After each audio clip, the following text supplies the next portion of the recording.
Welcome to another edition of the Better Contractor. Today, I'm joined by Tucker Willms, who we've had on the show before. Good morning, Tucker. Good morning. And our typical sidekick, T-Ravs, Travis. What's up, man? I think that it was normal dude last time, and now it's T-Rav, so we're still. It's T-Ravs, man. I used to always do that with everybody. You got your the first letter of your name, and then something else after. So I don't like it, but it'll work for right now, I think. So uh, today we want to talk a little bit about the power of discipline and consistency. So kind of not specific to lawn care and landscape necessarily, but something that a lot of you guys can use, whether you're starting a business here, just getting going, or just need a little kick in the butt to kind of get things, going again. Maybe you've kind of fallen short. Maybe you need to kind of reevaluate some stuff, but hopefully this podcast can help you guys in that regard. So Tucker, I know both of you guys are kind of crazy about 4 a.m. stuff. I know.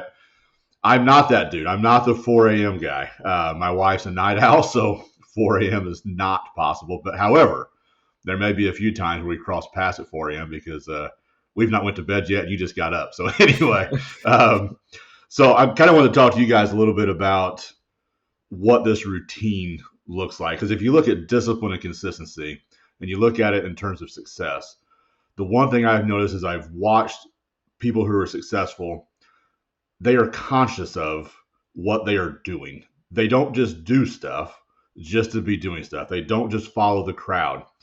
When they started their business, for the most part, they were probably doing something differently than what their friends or other people their age were doing.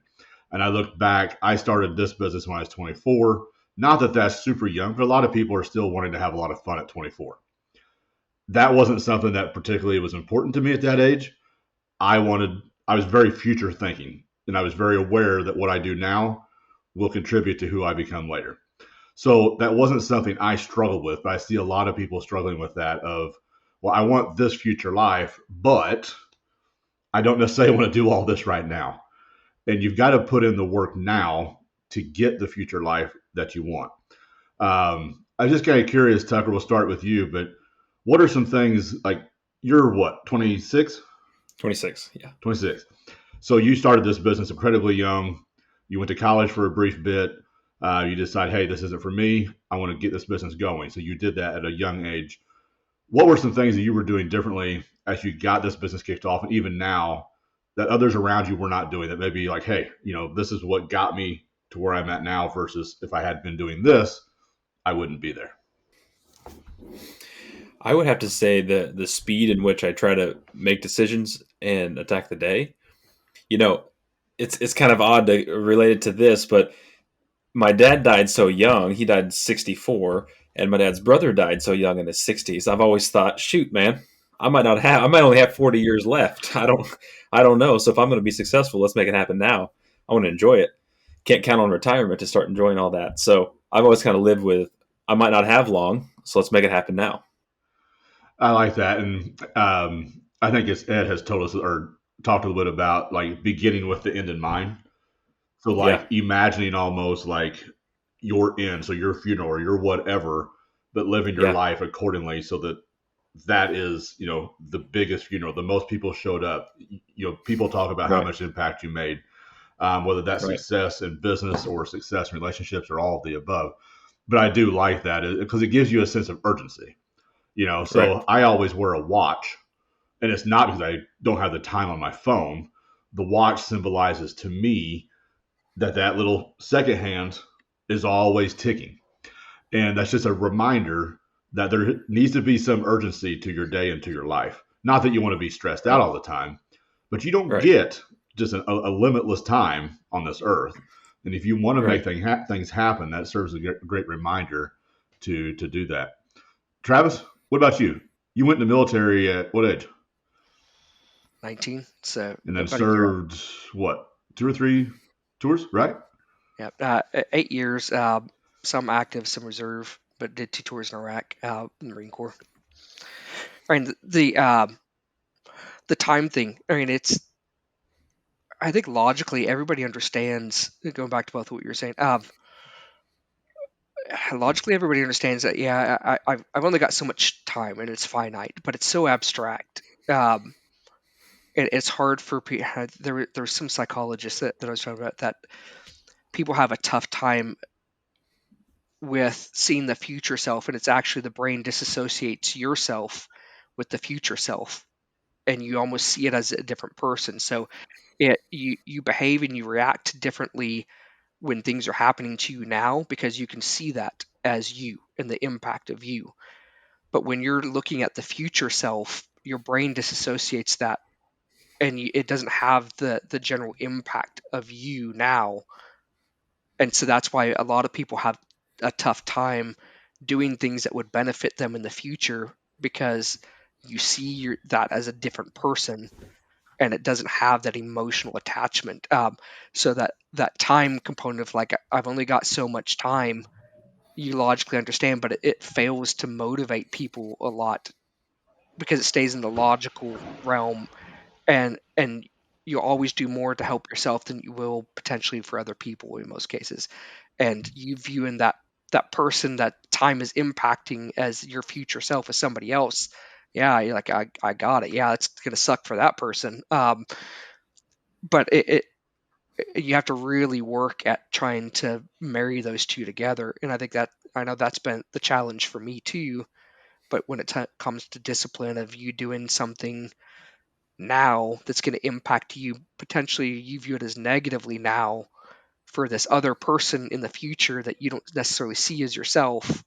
um, yeah, I get it, but I think funerals and things that have happened, like we've all been, it just seems like the last several years there's just been a lot of death or struggle or health issues, and you can attribute that to whatever you want. But I think through like the military and seeing people that have been close to us die, being through wartime, and then I spent time overseas outside of the military for the government.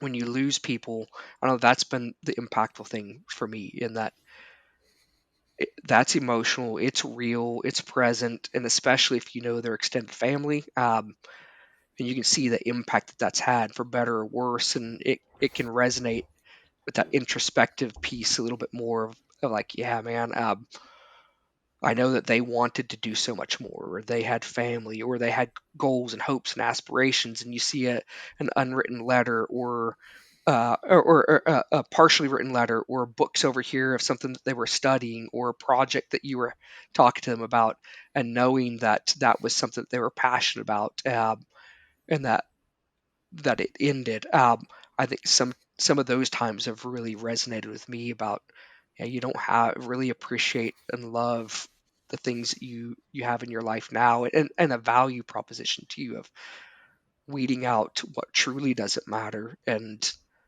trying to find the things that really do, and people and relationships, and the things that truly add value and that make you happy, and then trying to invest in those. I think those have been the times that it really resonated with me more. Yeah, and I think death has a powerful impact on the relationships too, because you realize, you'll hear about or know someone that passed away, like you said, young. Well, then all of a sudden it becomes a deep realization that that could be anybody, that could be me, that could be someone way close to me. So then it makes you realize I need to actually live, say, do the things now, because there's not a guarantee for a tomorrow or whatever. Tucker, you were getting ready to say something right when I started. Yeah. I know we're heavy on the death thing right now, but really, I think about that quite a lot. Like, what if I died today? Like, what would I leave my family with, as far as what state of the business, like, what state of my life, and what finances, and all of that, everything that plays into it, like what relationships need mended, all of that sort of thing. I think about probably more than most, because it's like, if I left today, I would want to leave them in a good position. And so, like, if it's not currently a good position, then it's like, what do I need to do right now to make it? And so, like, that's constantly on my mind. And Yeah. then too, like, what was the impact that you had? So beyond just like the financial piece, but Yeah, the people in my life, do they really truly know me? Did I impart the things on them that I wished I would have? Did I yeah, uplift them? Was I impactful? So I've got two boys, two young boys. So Also, the traveling stuff. I've always been a big quote person, so I've always loved. I love history. I love studying history. I think it can give us insights into future states, and you can modify or you can model yourself after historical things and examples. But I've always loved quotes, and I've always kept quotes, typically on my phone. Um, but for my boys, so uh, I I started keeping 2 journals for them. So got like the leather bound with acid free paper, and so I started taking all of those because each quote or each thought or a book that I came across that was really impactful or helped shape some thoughts or frame things, I'd always keep it. And so those were always impactful for my life, and I'd go back and reference them. And so I got 2 journals, stamped the little initials on them, and I copied all of those notes in there. And as I come across other things or impactful sayings or things, I'll add it to that. And it's just meant to eventually, when they get old enough, there's enough pages in there that hopefully they'll continue it or that they'll get a glimpse into my life of the things that were impactful. But it's kind of timeless things that I think would resonate with them too. Who knows? Sure. They might throw it out or it becomes a table prop to stable it. But in my mind, I think it'll be helpful. But stuff like that, like impactful things that live beyond you. Did I have an Hmm. impact? Something if I got taken out of the life early or even late, like what type of life did I live? Get in my Sure. 70s or 80s, what type of impact did I have through that, and what Sure. was it? And I think that's huge, and I like that, Travis, because it kind of brings everything in life together. So you got the business aspect, you got this family slash relationship impact that you can make with people, and that can be blood family, that can be mentor mentee, friendship, whatever. But we all have that huge ability to impact a lot of others. And I don't normally watch old movies, and I'm drawing a blank. I think it's called It's a Wonderful Life. It's an old Christmas movie. We watch it every Christmas. But that whole movie, basically the end of it, is he basically passes and he's able to see the impact, that he had made on people's lives. Basically looking as if he had died, and it's basically all these little things that he had done for people or whatever it was, little impacts, and then but he realizes that if he was gone, never was there, that little moment, that person's trajectory in life went that way instead of that way, and then that impacted his 3 children. So then their whole life or their whole family was a little bit different because he wasn't in their life and he didn't impact them. And that, for whatever reason, that was a huge, like I said, I'm not an old movie dude, but that was one of those I'm like, that's cool. I mean, that really makes you think about it. The small interactions you have with people, did that derail the day, or did that actually build them up and actually maybe change the trajectory of their life? And you can do that with your own kids. You can do that with mentees, mentors, all these different relationships, or just friends, Hmm. that you meet. But you'd mentioned history earlier, and I had wrote down a couple notes. A lot of these people in history, when you read about them, they're basically these larger than life characters usually. Hmm. But there's 2 things or 3 things really that they always have. And it kind of goes to the podcast topic is discipline and consistency. We've not really talked about consistency, but these larger than life leaders were usually always visionary. They had this great big vision they communicated to people. Yeah. And more than anything, they were consistent. They kept up with that vision through the bad. And the third point was they never give up. So it's kind of related to consistency. But they didn't give up. They had this vision and they were going to see that through, whether that took 3 years, 10 years, 30 years. They were consistent in that belief, consistent in that discipline. And discipline had to, for a lot of these characters, like we think certain things in life are rough now. You read about what some of them went through to still have that consistency and discipline, even with those trials. Like, that's huge. That is huge. For sure. So I look at those and I think, those are good examples. I know, Travis, you like history as a whole. I've always been one of those people. Like, I like studying individual people for how they impacted and stuff like that and how they led. So it kind of goes there to this larger than life character that impacted and made a huge difference in their world that sometimes ends up making a difference for hundreds of years. And, we study and read about them, 200 years later. And we talked about this on one of the other ones, maybe culture and mentorship. But like those historical figures are humans. They've got flaws, and it's easy to throw the baby out with the bathwater. Right? the things that resonate through culture about those individuals are the snapshots in time where it was apparent at that time or later, sometimes after they died, that what they did was great, and that it had a huge impact. And a lot of times that wasn't altogether apparent when they were going through it. They were villainized, chastised, ridiculed. Some of those people died in utter poverty and ultimately in austere conditions, and they never got to see really the fruit. Sometimes they did. But I love historical figures. So there's two quotes. I did say I like quotes, but that kind of frame up the why I love history so much. So one that came from my dad. He really loved history, but my personality too. And that there's a quote by Mark Twain and a quote by Winston Churchill. That so Mark Twain is history doesn't repeat itself, but it rhymes.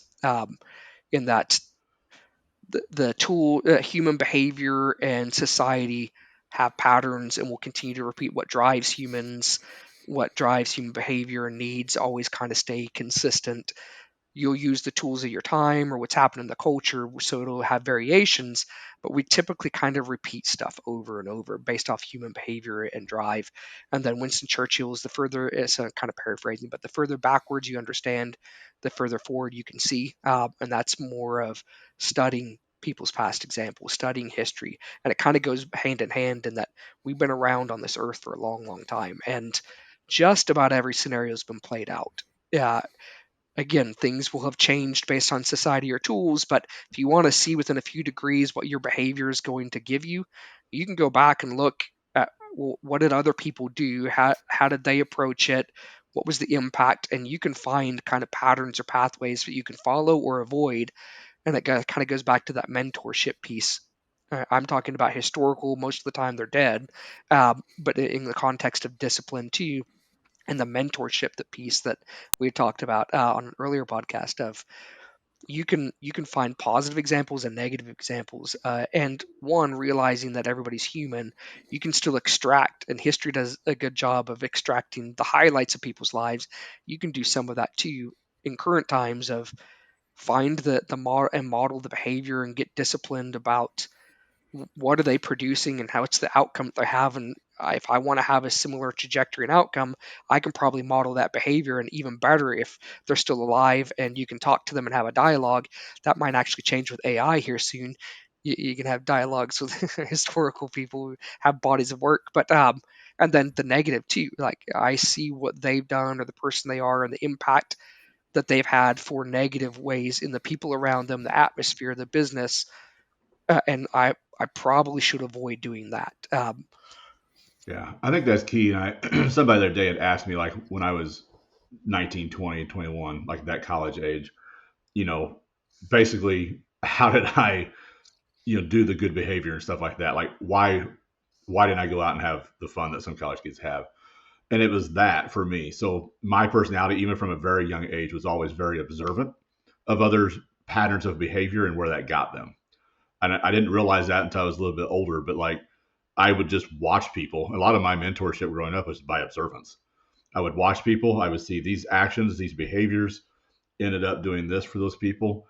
And it just became a very real thing to me that if I do this, that usually equals this. And I don't want that. And I see these people doing this. I admire them. I like their life. So if I can model that behavior and even do better, maybe because I've actually studied it some, then that should give me this within a box. It's not going to be perfect necessarily, but it is going to be a completely different outcome than these behaviors. So I think I had a strong realization that your actions do matter. Yourself in a year will probably be what you're doing or not doing right now. And we talked a little bit before we started recording about like friends. Not that you want to go pick friends that only have an advantage to you. That's kind of fake in a way. But being mindful that your friend group, the closest 5 people, 10 people to you, is going to have an impact on you. They're either going to push you, they're going to kind of promote the good behavior, or they're going to pull you back, and they're going to maybe even want you to fail. I've seen, not friends of mine necessarily, but I've seen friends like that where they don't have a desire to go to a certain level. And when they see you try to go there, almost as if they kind of want you to fail because they didn't really want to do all that work anyway. So you see some of that. So, being mindful and putting yourself in the right circles for where you're wanting to go or where you're wanting to be. I'm someone who, like, for example, again, I'm not tooting my own horn, we're talking about discipline and consistency. I'm someone who doesn't drink. The reason I don't drink is I do not see an advantage to it. That's always kind of been my philosophy. If you put faith or religion, I know some religions and faiths don't agree with it. I'm even removing that from it and saying I just don't simply see a benefit. And if there's not a benefit, I don't really see why to do it. That's not me saying I'm against other people doing it. We each live our own life, but that's just my take on it. Is I just simply don't see the benefit, therefore I don't do it. Anyway, I was curious. We was talking about in the beginning a little bit about like having a structure to a day. And I know, for me personally, fitness is important. To me, fitness is my drug of choice, I guess. Like, there's nothing that makes me happier than going to the gym. Some people, that sounds weird. If it's a Friday night, I would much rather be in the gym by myself with my headphones in than at a bar with a group of people talking about dumb, unimportant stuff. So, fitness is one thing. Family is another one. Tucker, you and I both mentor people, through a program here locally. We probably mentor even more than most because we sometimes mentor past that program, which is awesome. That's actually being a real mentor. So and neither one of us have kids. So right now, that's kind of become like the familial parental type thing of pouring into the next generation.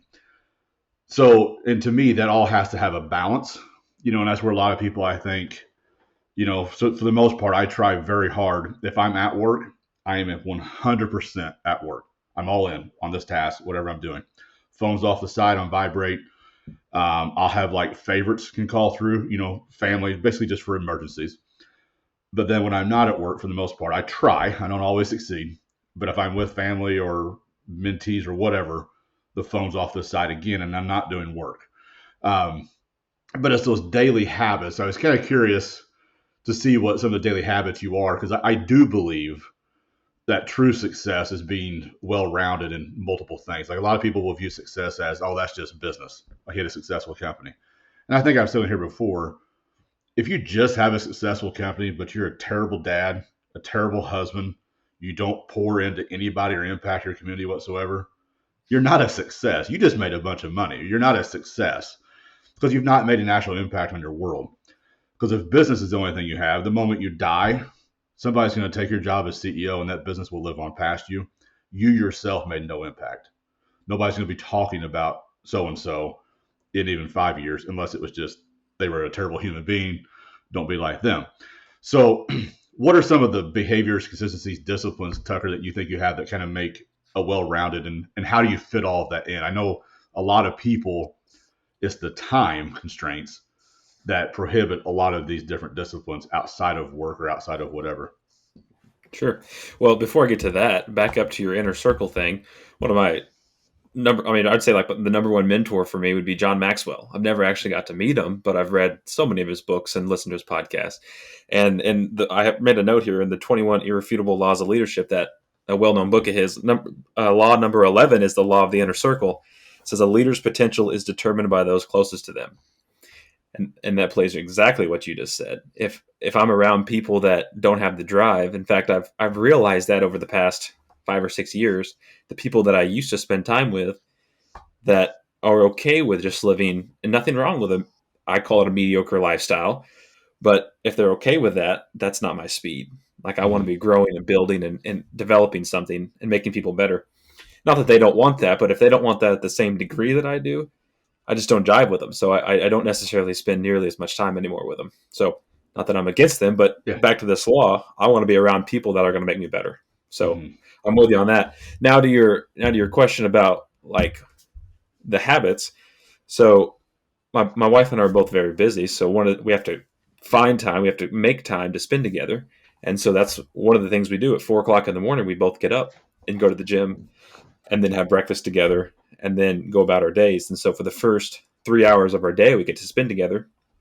And that's huge because in the evening, we're all so busy and working late. she gets home late, whatever happens. And it would almost be, if we didn't have that time in the morning, we wouldn't get to spend time together. So that's kind of a 2-for-1. We're prioritizing our health, but also prioritizing time together. So really blessed in that respect, because it works hand in hand.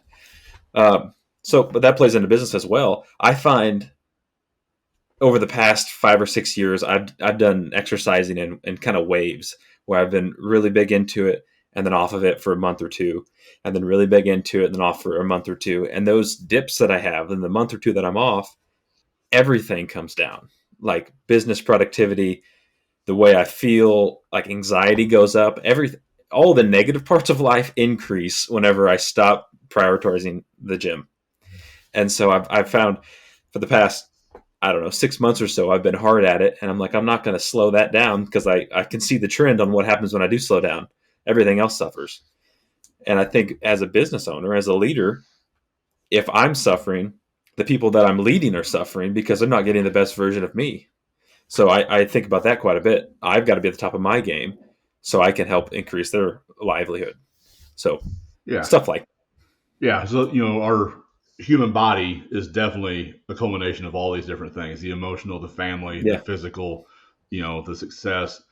And like you said, when one of those parts is off, it will throw the rest of those things off as well. And I think that's where the discipline and consistency is so important. There's days it's going to be hard, to get up and do that early workout or to do whatever. And that's just life, And there was somebody the other day on a podcast that was talking about both avenues are hard. So avenue one is getting up, doing all that work, doing everything. That's hard.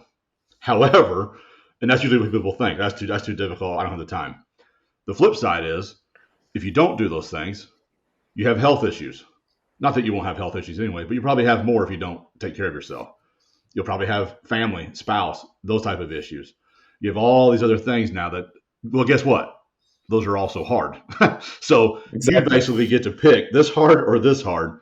Personally, I'm going to pick this one and hopefully stay above some of the other drama in life. Man, I think about that a lot. I dumb it down even more. I just tell myself, going to the gym's hard and being fat's hard. Which one do I want to be? We've both been both, so. Yeah, exactly. I can swing both either way quickly. So, yeah, I know what you mean. Oh, yeah. Yeah, I'm more the opposite in the gym. I'm more of a midday break or evening workout guy. But again, I think we mentioned earlier on, my wife's a night owl, so the 4 a.m. stuff's a little difficult for this guy. But either way, though, like that is such an important time for me, because for me, it's actually to kind of clear the mind, especially if it's an evening workout. But it also, I don't know, it makes you feel like you're doing something physical for you. You can accomplish it. Right. I don't know. Travis, what say you and all that? So there, it was on a podcast too. I think it was actually Jocko podcast. But they were talking about, and this was early on, I think, in their series of, I think it was Echo, which is his counterpart. They're both heavily into fitness. Jocko Willink is former Navy SEAL, and then his counterpart on there, Echo Charles, is for, I think, Division I football player, big guy. But he made a comment of, if you want to do one thing that impacts every aspect of your life, it's fitness and health. Like literally that, the way you feel about yourself, your body's an organ. There's chemical components to your that release endorphins. That your brain also is an organ too. Going through difficult things, pushing yourself, those have impact that resonate beyond just the physical workout, but pushing yourself physically. But if there was one thing that you could do, so you could get smarter, you could develop a new skill at something. You could increase your wardrobe. You could do individual things that would all potentially improve your life in individual capacities. But if there was one thing that you could focus your energy on that has a monumental impact across all of it, and then over time, it's fitness and health and taking care of it. And it's like, that was just a revelation. It's like that 100% is true. And it almost trumps all the other things. But it's so Marine Corps, obviously, fitness is paramount. You're still young too. Predominantly, the military taps into youth, and for most part, you don't have an issue. Your metabolism is still there, and you can eat as much crappy food as you want, and your body's going to process it, and you're still going to look trim. It starts to catch up as you get older, and then so I did additional work overseas, and that was probably the stuff when I was working overseas in Afghanistan. That was in my late 20s, early 30s. Uh, I was probably the fittest and best physically fit as I've ever been.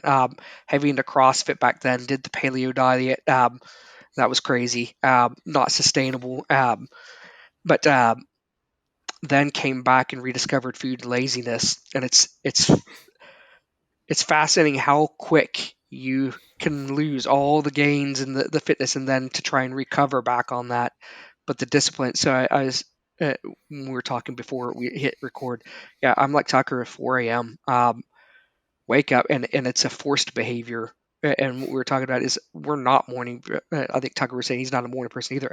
I'm not a morning person. I hate mornings. I'd rather stay up all night. But like for me, it started before kids, but and it was partially driven out of work. But then it even is more relevant with kids, that whenever I try and do the workouts later in the day, it seemed like something would always overtake it. In that, if I had it at midday or after work or something, work or projects or another priority would come in and it would push it, and then it was too late, or I'd run out of time, or something always seemed to push that. Uh, and so 4 a.m. So wake up at 4, try to shake the cobwebs off, get my brain functioning.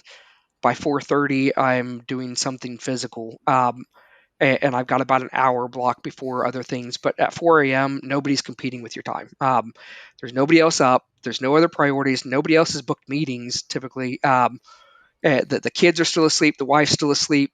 And that time is yours. And so I'll typically, even after that, I'll have a book on tape or something while you're showering. But that time is yours. And so that's all been forced behavior. But the discipline of, it's not necessarily easy, but having that mental thing in there of it's going to be tough one way or the other. You might as well choose the one. Yeah. Yeah. Yeah. I think it's important to note that, you mentioned we're both not morning people. Yeah. I do not enjoy getting up at 4. In fact, I'm probably the most negative person on this planet between 4 and 4:15. And so I think it goes back. I heard a quote once that says, what you prioritize gets done. And it's so simple, but it's so true. And so we've prioritized fitness, and if that's going to be a priority, when does it need to get done in our life, in our schedule, which happens to be at 4 a.m. So it's like, all right, if it's really a priority, you'll get it done. So for the people that say they don't have time, really that just aggravates me when I hear them say that, because it's like, that's not true. You just don't make time. Like, you choose to prioritize other things. So it's not easy. It's not like we wake up, for people who want to do it. It's not like we wake up at 4 a.m., jump out, and are excited to go lift. It's like, that's not it at all. It's a bit of a nightmare for the first few minutes anyway, getting up and getting going. But it's a priority, so it gets done. And I would say that carries over into anything in life. If it's a priority, it'll get done. If it doesn't get done, then clearly it was not a priority. So, And talking about like the circles too, and the circles of influence, and the not drinking or pivoting away. Were you ever like a heavy drinker, Brent? No. So that was kind of a continuation for whatever reason. So your family, the environments that you were in, even at a young age, it just Yeah, wasn't they never in there. did. So it just wasn't there. And then the only thing I ever was fat for a while, just because I love food. But same. it was about a 3-year period, I think. And then, funny enough, my wife's niece, my niece, it was New Year's Day. I think I probably told. I know Tucker knows this story. So I was like 20. I remember how old I was. It was right after college. So in college, I worked out all the time. Ate kind of like what you said earlier. Ate what I wanted. It really didn't affect that much. I started this business, was on the road a ton for those first 2 years for sales and just trying to get jobs and stuff like that. So I lived basically out of my truck. It was in hotels or would come home and stay a weekend or something here and there, but on the road all the time and broke. So fast food was the food of choice. It didn't take long that's the only time since college that I've not really been in the gym, was that period of time. So going from, working out, being a college kid, having that metabolism, to then not having that metabolism anymore, not working out, and living off of fast food for 3 meals a day. That doesn't take long. But anyway, I was always a gym guy. I always loved it, even in high school, college. Anyway, so it's New Year's Day, and our niece was little. She slept with us that night, and she rolls over that morning and puts her hand on my stomach, and she called me Bubba. She couldn't say Brent, which I always hated being Bubba, but I was like, oh, you know what? You're cute. You're 2, whatever, 1 year old. I'll live with Bubba. And she rolled over. She passed my stomach. She's like, I love you, fat Bubba. I'm like, hold up. This is it. I don't want to be Bubba, and I definitely am not going to be fat Bubba. And I think I weighed 240 at the time. That was New Year's Day, 2009. By July, I was at 165. So 240 to 165.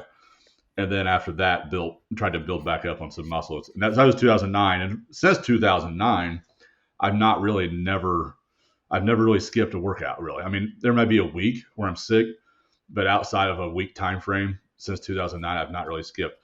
But now it's become habit. It's become something I actually love. I actually am grouchy if I miss a day. You know what I mean? That was scheduled. So, but that's the only thing that was like a vice for a while, was that food and everything else. That then became more of a, you know what, I need to make a huge change here and make it a lifestyle change. But anyway, the drugs, I just never saw a benefit. I was always kind of big on, if it doesn't serve me, don't do it. So Sure. If it didn't serve me, I just tried not to do it. But like with the discipline, so whether it's the waking up early, it's the working out, it's the discipline to do the right things. So somebody had framed it once so Andy Frisella calls it a certain voice in your head. Others say it's a weak voice in your head. But it's the most effective negotiator with you. The other voice in your head trying to get you to steer away, like it is the best salesman because it knows you.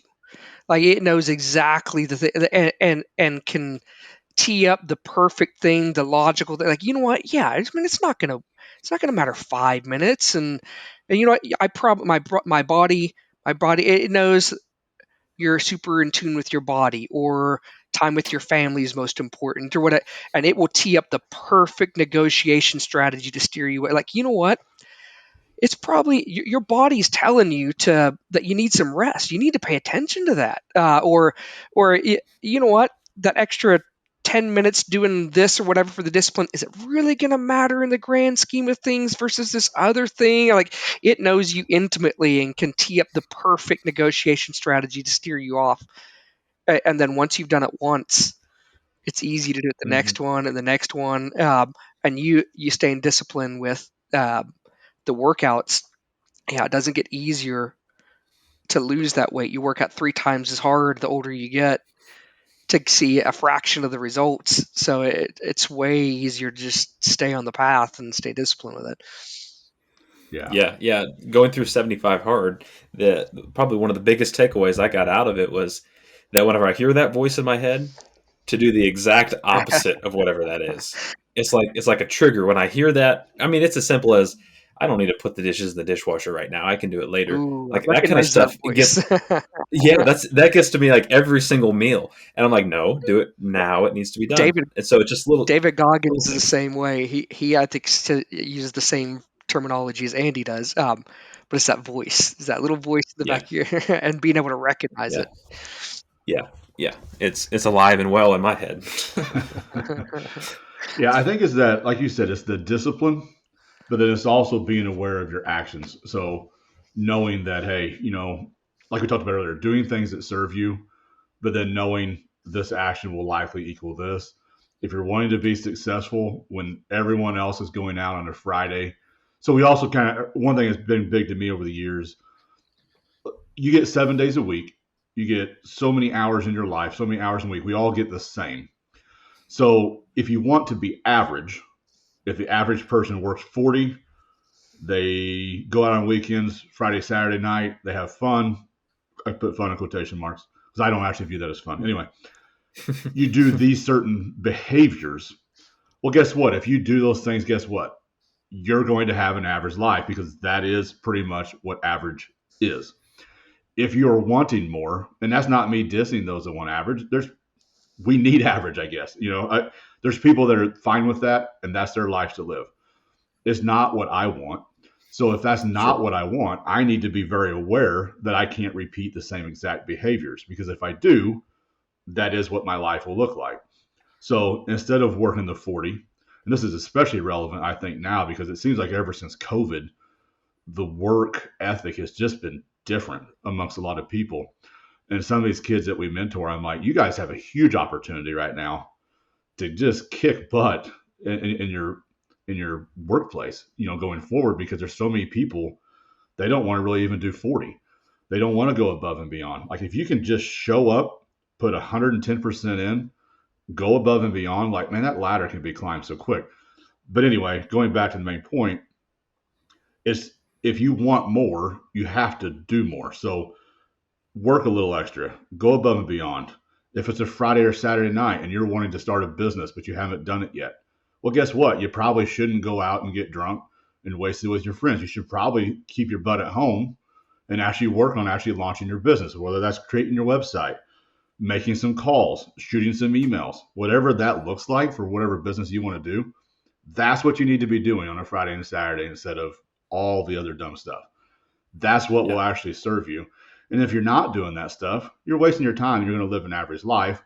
And then most likely you're going to get bitter about, hey, my life doesn't look like I want it to. Well, guess what? It's because you didn't put forth the effort to get it to where you wanted it to be. So I think for those listening, it's a culmination of the discipline, knowing exactly, hey, this is what I want right over here. And to get there, that may take 5-10 years. But to get there, I need to refocus what life looks like now so that I can get to that point and then be consistent. So that is 5 years from now, not next week. I can't go to the gym for 1 week and look like Arnold Schwarzenegger in the 70s and 80s. That is not how it works. That dude put in 2 steaks a day and 2 workouts a day to get to that body, and probably some other stuff as well. But that took time, lots and lots of time to get to where he got. That's not an overnight success.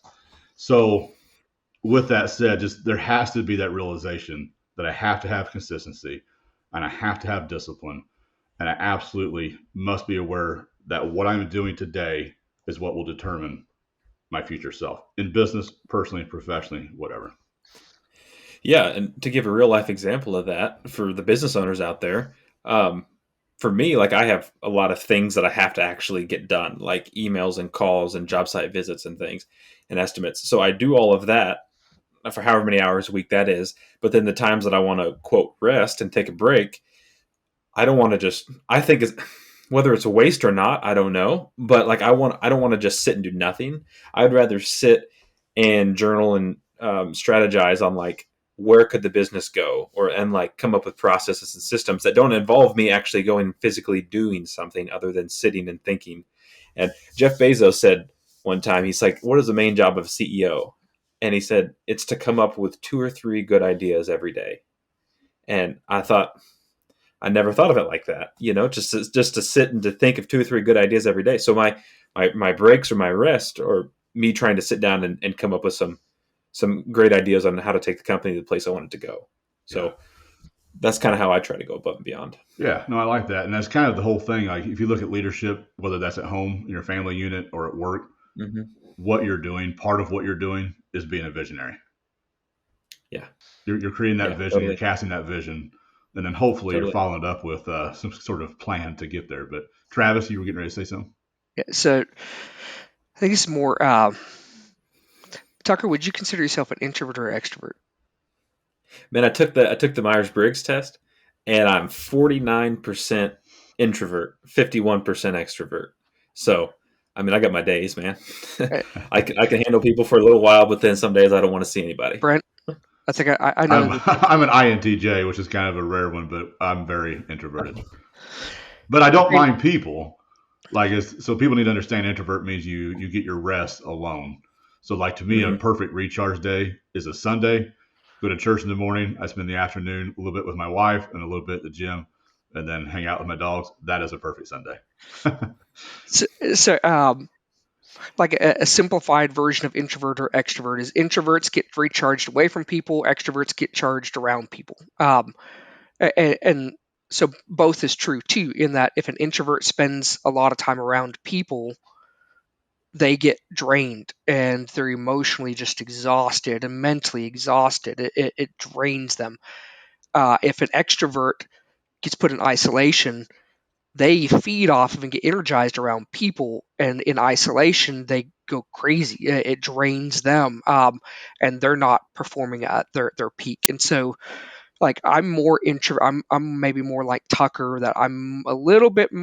I guess I'm a little bit more introverted than I am extroverted, but I'm a little bit balanced. But I'm very selective. I don't just like being in crowds. I despise that. I hate that. It can be forced behavior.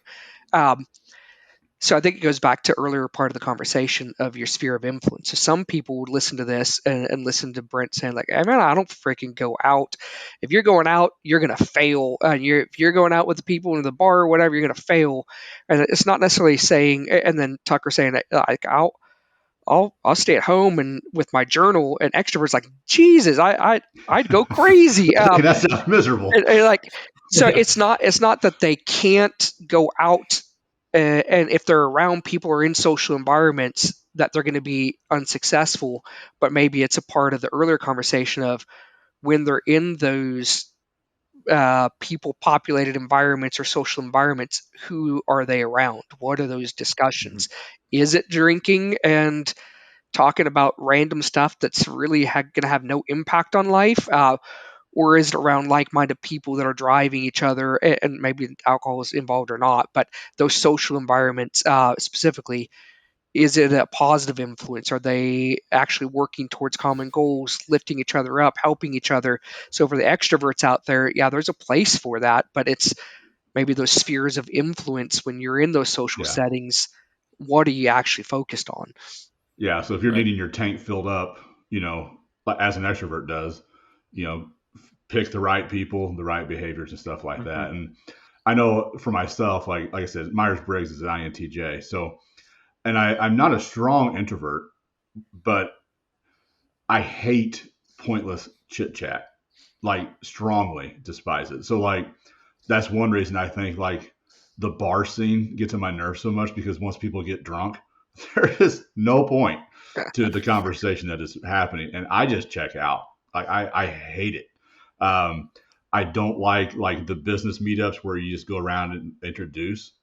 If I don't think we're going to continue to do business, or you're not someone that's going to be long term, I have no desire to sit there and just do general chit chat. Hey, how's your day? It's great. Oh, kids? Yeah, I got kids. I got a wife. Oh, great. You're like 80% of everyone else. Like, this is awesome conversation. I got to have a little bit more depth. That is then what fulfills my tank a little bit too, as long as there's that depth. If there's no depth, I'll hang out with my German Shepherd, man. And he's awesome. He is pretty awesome. We have good talks, me and him do. I like to think he gets it. I like to think he gets it too. He's always in agreement. He's perfect. I think we can probably start wrapping this one up, guys. What do you think? Any last points you guys have? I guess back to the very first thing we were talking about. Have you ever heard of the author Donald Miller?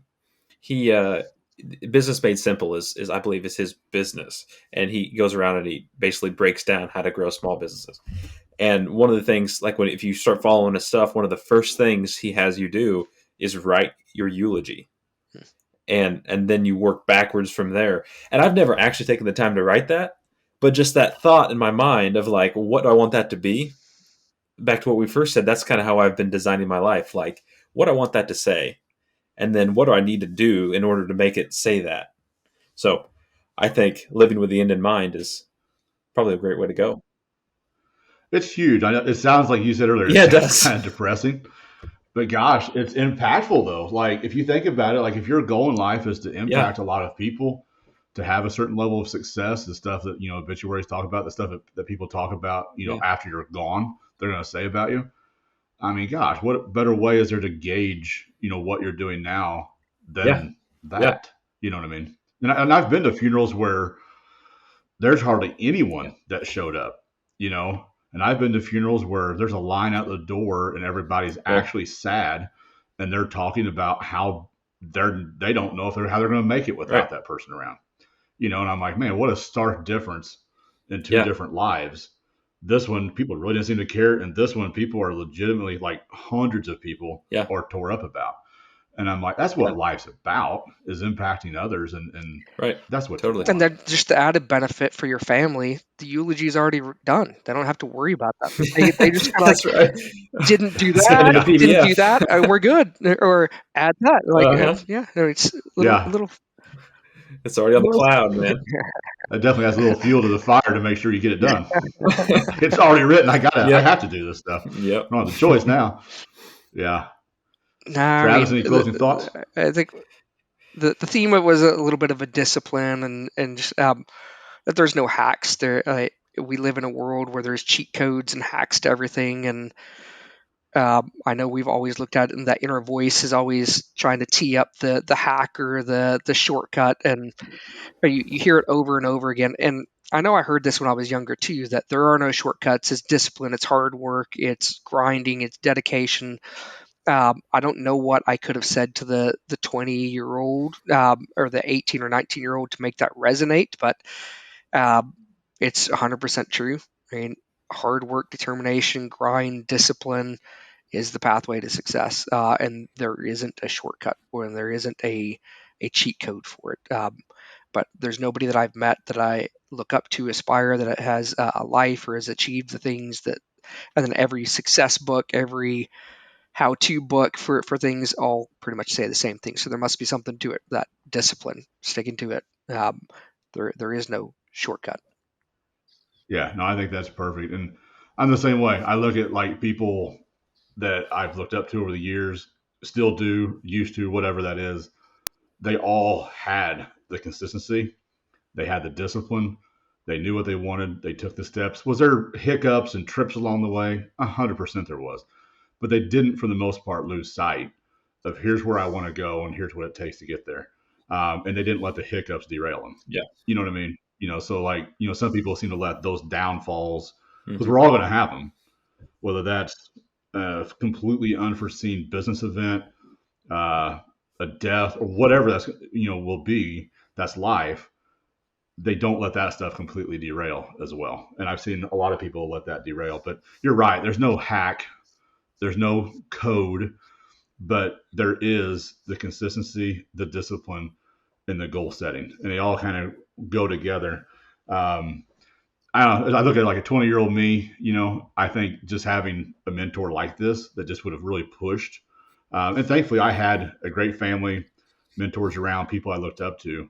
Not necessarily a one-on-one mentor type thing, but like people in the community I looked up to that I thought just they're living life differently, and I'm noticing it. So again, I went back to like studying the behaviors that I think got them to that point. And beat 20-year-old me just knowing, hey, this equals this and this equals that would have been just so huge for me. But yeah, picking your circle, doing all these things. To me, that's, if you're wanting to get somewhere, be aware of what you're doing. Be aware that what you do now will determine who you are later, to a point, to an extent. And do stuff that serves you. If it doesn't serve you, there's a chance you probably shouldn't be doing it. I mean, it's really, to me, that is that simple. And like you said, Travis, if you're an extrovert and you need some of that, maybe just think about what that entails. Is that going to a party, getting drunk, doing dumb behavior that may have a consequence for you in 9 months or a year or 2 years?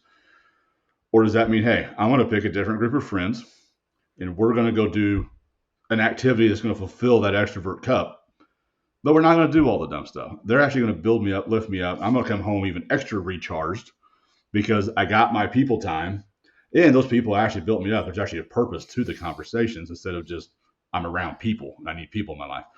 So I think being aware of that is huge too, especially for the extroverts. Any last thoughts? Or are we good to? I would say, as far as the mentors go, if someone listening doesn't know of somebody personally that they would want to be their mentor, I mean, man, books. Like, find somebody that's very successful, that's written books, and then just dive into that. Like I mentioned before, John Maxwell has probably been my mentor for 10 years, and I've never met the guy. Read a lot of his books. That was my last thought, actually. Right when I kind of tossed it back to you, I had one final thought, and it was actually about self-improvement, but that made me think of it. that would be one other thing I would always make sure you're doing, whether that is, podcast, reading a book, someone in person, a mentor in person, but constantly throughout your entire life, you should always be seeking self-improvement, because if you ever think you've arrived, like, I got everything figured out now at 40, 42 or whatever, guess what? Your life's going to go this, and it's going to plateau because you thought you figured it all out and you didn't. So having that mindset of like, I need to be better tomorrow than today, and having that continuous improvement throughout your life is huge. And that, like you said, that can be mentors that mentors that you never meet that wrote a book or have a podcast that are pouring into the extroverts just mentally mind. cheered when, like, I can have a mentor that I don't have to talk with. Yeah, book. So there's one other thought on that too, of like reading John Maxwell. Yeah, you said he's been a mentor for how many years? Probably 10. And or so. He's not writing new books. He's not writing. He's not having new material, or you know what?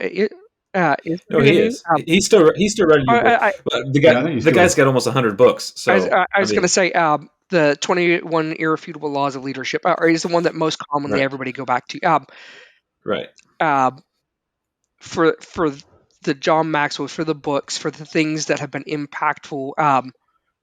When you go back, so at different stages of your life, so even though it might, the podcast, the relationship, the mentorship, the book, the course, the audiobook, it's going to mean different things. Like we're not static. Totally.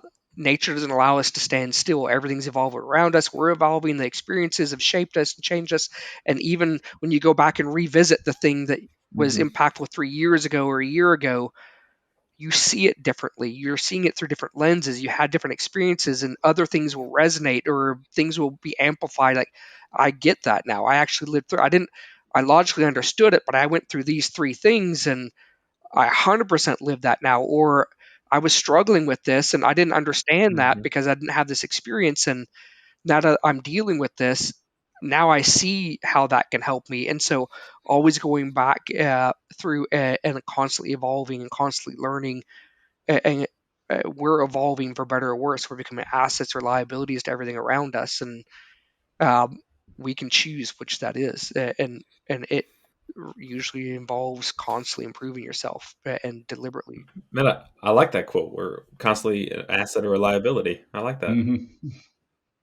Yeah, that's really good. I stole it. I guess a wrap. You stole it.